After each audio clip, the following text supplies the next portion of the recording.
Hey guys, it's Ro. Welcome to another episode of Nerdy Nummies. Today we are going to be making something that I got so many requests for. I got requests to make a Maleficent themed treat, and it's been a while. The first Maleficent themed treat we made was a caramel apple with Rice Krispies. It was so delicious, and it looked like the ones that you found in Disneyland. I'll put a link down below if you missed that episode, but today, specifically, I got requests to make a Maleficent themed cake, but not just any cake, a Maleficent princess doll cake, like the ones that we've been doing this year. So for this cake, we're gonna be using the yellow cake recipe from my new cookbook, Baking All Year Round, and it's right here. Here's the recipe. But if you want something else other than yellow cake, you can use whatever recipe you'd like. And in front of me, I have a bunch of ingredients to make our cake. I'll be putting all of the ingredients and their measurements down below in the description, so if you want to follow along with me, you can. And I've got a Maleficent doll. Now you can use any doll that you have around the house that looks like similar to Maleficent, or not if you want to be artsy, but I had to wait till it came in the mail to make this cake. I ordered the Maleficent doll, and she is gorge. Look at those eyes. I feel like they're staring into my soul. Hauntingly spooky, but also I kind of love it. It says, "Beloved Aurora," and then she's just like dark queen. She's just like putting her hands up like, yes! Also, if you love baking videos, give this video a thumbs up, click subscribe, and ring the bell to receive notifications every time I post a new video, because I am baking yummy things for every season to celebrate. Okay, now let's get started. First step, we're gonna mix together our cake flour, baking powder, and salt. Then whisk together until well combined. And I know what you're thinking, this is a lot of cake flour. This is the Princess Cake Pan from the Ro baking line. So technically today, look, we're making 3 cakes, so that's why the recipe's so big. Just wanted to show you there's a lot of cake that we're making. Once mixed, set it off to the side, and in an electric stand mixer, we're gonna mix together our eggs, sugar, vanilla extract, and lemon extract. Yum, yum, yum, yum, yum. Then mix together for about 2 to 3 minutes until it's about doubled in volume. You want it to get a little fluffier. Whoa!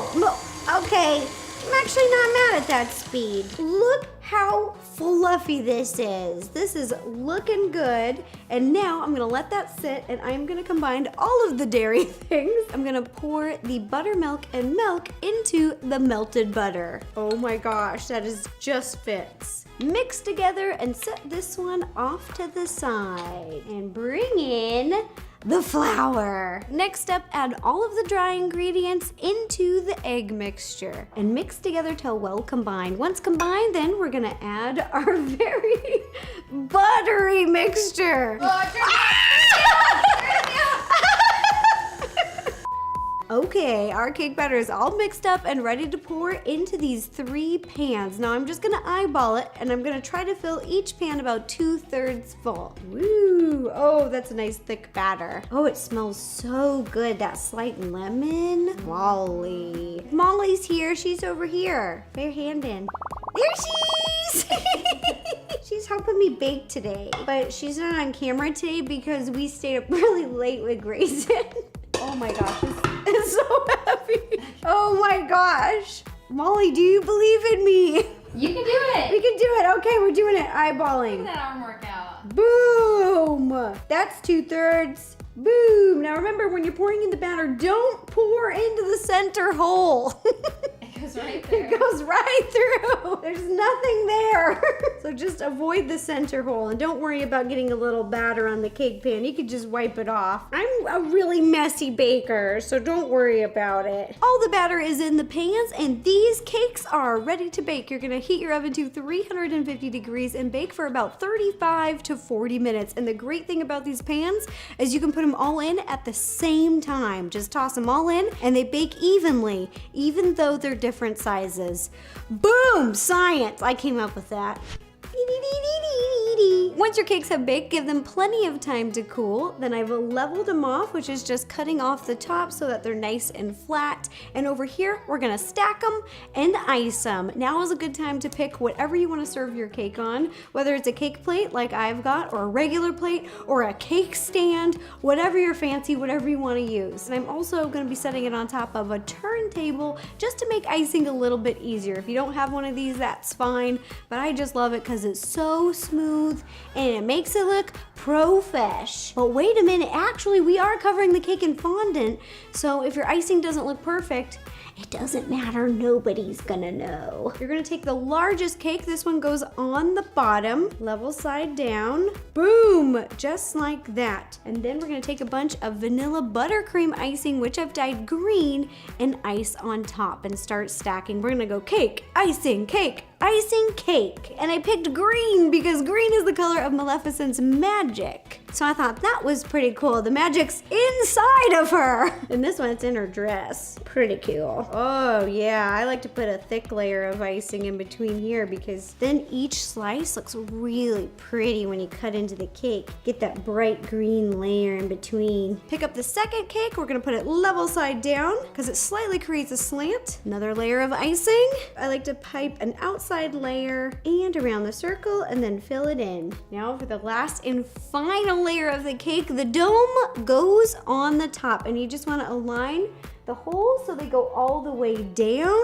As you guys have seen, every cake is baked with a hole in the middle, kind of like a bundt cake. I designed the hole in the cake to be large enough to fit any standard sized doll's hips in so that the cake wouldn't break. And if the hips are a little larger, because they do vary in size, this is a great recipe because it has a lot of moisture, so your cake doesn't crack when you're placing in the doll. It's amazing. All right, now that our cake is stacked, we're gonna ice it. I'm just gonna cover the entire cake with some more buttercream icing, and remember, it doesn't have to look perfect because we're gonna cover it with fondant. For icing, I like to start at the bottom of the cake and just spin it around and work my way up. This feels so artsy. It feels like I'm in a pottery class. Once you've got all the icing on the cake, it kind of looks like a green beehive. Take an offset spatula, or just apply gentle pressure on the outside of the cake and keep spinning it around until it gets really smooth. I'm not gonna spend a ton of time doing this though because we're gonna cover it with fondant. Ooh, look at this. The cake is stacked and iced. Now we're gonna cover it with a piece of fondant. Over here, I've rolled out a black piece of fondant, and underneath I have a little bit of parchment paper, and I used a fondant rolling pin. It's really large and it's great for big pieces like this. And what I like to do to transfer it is you just start to roll it up on one end, doo-ba-doo, pick it up, and flop it over. Here we go. Just kind of eyeball it. Yes! Oh my gosh, it worked! Look at these! Once the piece of fondant is on, you're gonna gently, very gently pull down to cover the cake entirely. And this is gonna look like Maleficent's dress. We've got the fondant on the cake. It's looking good. Looks like a beautiful dress. This part is totally optional, but I wanna add a second layer. I love that look. So I've rolled out another piece of fondant over here, but this one is a little bit smaller so that it will be like a layered dress look. Fun tip to get fondant to stick to fondant, you can just use a little bit of water. So I've got a little paintbrush, a little bowl of water right here. I'm just gonna dip the paintbrush in, just paint a little bit on top of the cake. Gonna help it stick together, stay in place. Up and over. There we go. Then just like before, we're gonna gently press down and shape our dress. Cake is covered in fondant. Now we're gonna start building Maleficent a dress to match. Now I took off her gown and she's got this really cool like low back, looks like a bikini or like a corset, and I just realized,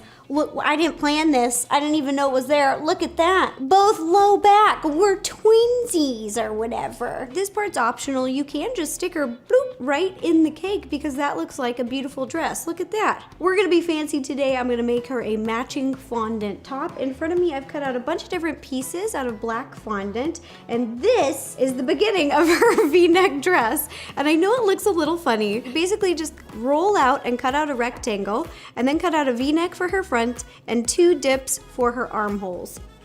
Whenever we do these, it reminds me of dress patterns. So if you've ever sewn before, you played with a sewing machine and sewed your own costume, this is kind of what they look like. Molly, do you remember for Halloween when you made your own kangaroo outfit from scratch? Heck yeah. She sewed her own Halloween costume one year. And she Got made second place in my school contest. second place in her school Halloween contest. Do you remember who got first? No. We don't talk about We it. don't talk about it. Now, to get the fondant to stick to the doll, if it's warm, it should stick very easily. Fondant is really interesting because the more you work it with your hands and it heats up, it's softer and more pliable. And then as it sits out, it kind of hardens. So I'm gonna use a little bit of water, paintbrush again, like we did before on the cake. And then we're just gonna place it onto the doll. And then just keep playing with it. Okay, there she goes. She's got a nice V-neck. Now I'm gonna take a small sharp cutting knife and just make some little details. Pressing the knife gently into the fondant, not very hard. I'm just creating a line, but you can do this with a toothpick or a fondant roller, whatever you have in your kitchen. Give it some cool texture. Just making lines down one side and then lines down the other. Okay, now I'm gonna stick her into the cake. Just gonna cut an X. And in she goes. Okay, now that we've got the doll in the cake, the next detail that I'm gonna put is on top of the dress, and they're all these little pieces, they're kind of squiggly. When all these little squiggly pieces are lined up together, they look like a pixie skirt. So we are gonna give her some fairy vibes. This part, again, is totally optional. I just think it was perfect. Put some water on the back, place the flat end at the top, and let it drape down. And don't worry about them connecting perfectly because we're gonna make a belt to tie it all together. I love this. You can also layer them. Like you can stick this one right here. Ooh, just like that. So I'm gonna do this all the way around, and then I'm gonna also put on her sleeves. And her sleeves, if you have never made a dress pattern before, look at them, they kind of look like bat ears, but they're basically triangles with big scoops on the sides, and instead of a pointy end, it's a little flat end. And that little flat end is going to attach right here. I'm just gonna wet again a little bit here to attach the fondant easily, and then we're gonna wrap this piece all the way around. For the belt, I've cut a thin strip, a little rectangle, and you're just gonna wrap it all the way around and then cut off the excess in the back. Gently press it against the doll and the bottom cake. This is gonna make everything come together. The dress is almost done. The final detail that I'm gonna add are these, and not poof sleeves. That would be a little bit easier, but for her, she has these like little ding decorations. I don't know what they are. They're like feather flaps, wings?